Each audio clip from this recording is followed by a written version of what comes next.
Pozdravljeni v podkastu Od genov do zvezd. Moje ime je Sašo Dolenc in pripovedoval vam bom zanimive zgodbe iz sveta znanosti. Evtanazija kot človekova pravica. 20. januarja 1936, nekaj minut pred polnočjo, je kraljevi zdravnik Lord Dawson angleškemu kralju Juriju V. v žilo vbrizgal 3/4 grama morfija in gram kokaina. Na smrt bolnemu vladarju, ki je bil na prestolu od leta 1910, je skrajšal trpljenje v zadnjih urah življenja in mu omogočil spokojno smrt. Jutranji časopisi so oznanili, da se je kraljevo življenje ponoči končalo mirno. Podobno smrt kot angleški kralj je zase čez nekaj let izbral tudi takrat 83-letni Sigmund Freud, ki je moral zaradi vzpona nacizma iz Dunaja pobegniti v London. Po dolgem boju z rakom se je konec septembra 1939 obrnil na svojega osebnega zdravnika in prijatelja z naslednjimi besedami. Dragi Šur, gotovo se spominjaš najinega pogovora. Obljubil si mi, da me ne boš izneveril, ko bo prišel moj čas. Sedaj je vse skupaj le še mučenje, ki nima več nobenega smisla. Max Schur je Freudu, ko je dobil naslednji napad hude bolečine, vbrizgal injekcijo morfija, zaradi katere je mirno zaspal. Po 12 urah je dozo ponovil, kar je na smrt bolnega očeta psihoanalize pahnilo v komo, iz katere se ni več zbudil. V obdobju pred drugo svetovno vojno je bila evtanazija, podobno kot pri angleškemu kralju in Freudu, pogosto stvar dogovora umirajočega z osebnim zdravnikom. Danes sta evtanazija in pomoč pri samomoru zakonsko urejeni le na Nizozemskem, v Belgiji, Luksemburgu, Kanadi, Kolumbiji, Švici in nekaterih predelih ZDA, drugod pa prepovedani. Postopek izvedbe se od države do države sicer razlikuje, praviloma pa mora vsakdo, ki se odloči za evtanazijo ali pomoč pri samomoru, za poseg pisno zaprositi. Po belgijskem zakonu iz leta 2002 se zahtevi za evtanazijo ugodi, če gre za trajno, nevzdržno, fizično ali psihično trpljenje, ki je posledica resnega neozdravljivega stanja zaradi bolezni ali nesreče. Ali je zakonski pogoj izpolnjen, z natančnim pregledom in pogovorom s pacientom potrdita dva neodvisna zdravnika. Če ne gre za posameznika v zadnjih stadijih neozdravljive bolezni, mora zahtevo odobriti še tretji zdravnik. Leta 2014 so v Belgiji umaknili starostno omejitev, zato je dostop do evtanazije pod posebnimi pogoji omogočen tudi mladoletnim, vendar takih primerov do zdaj skorajda niso obravnavali.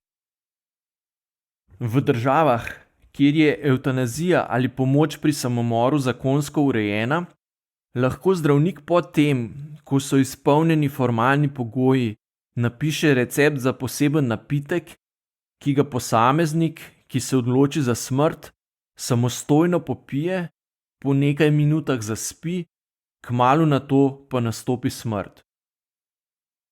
Največkrat je v napitku v vodi raztopljen pentobarbital, ki so ga v preteklosti v manjših količinah uporabljali kot uspavalo, povzročil pa naj bi tudi smrt igralke Marilyn Monroe.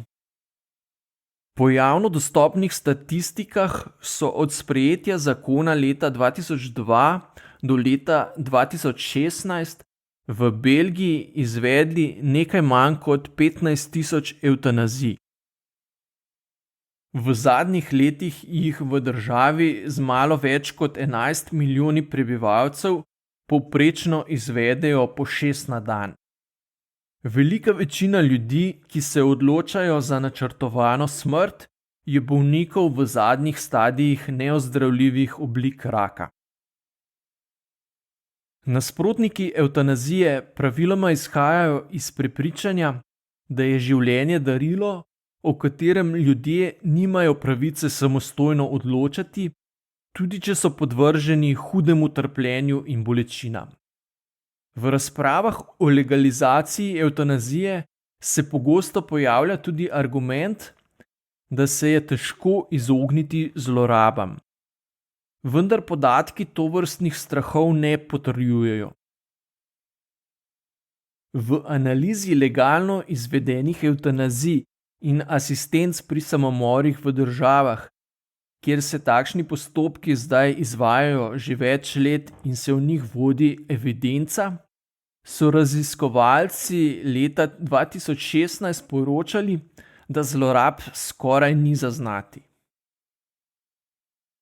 V kontekstu pogovorov o kvaliteti življenja, avtonomiji in nadzoru nad lastno usodo velja omeniti tudi eksperiment, ki sta ga leta 1976 izvedli dve ameriški psihologinji. V pomembni in vplivni študiji sta v enem od domov za ostarele v bližini New Yorka tamkajšnje varovance naključno razdelili v dve skupini. Tisti, ki so bili v prvi skupini, so imeli možnost prevzeti večjo odgovornost, kot so jo imeli pred tem. Lahko so si po lastnih željah uredili pohištvo v sobah, si sami organizirali dejavnosti in samostojno skrbeli za rastline, ki so jim bile zaupane.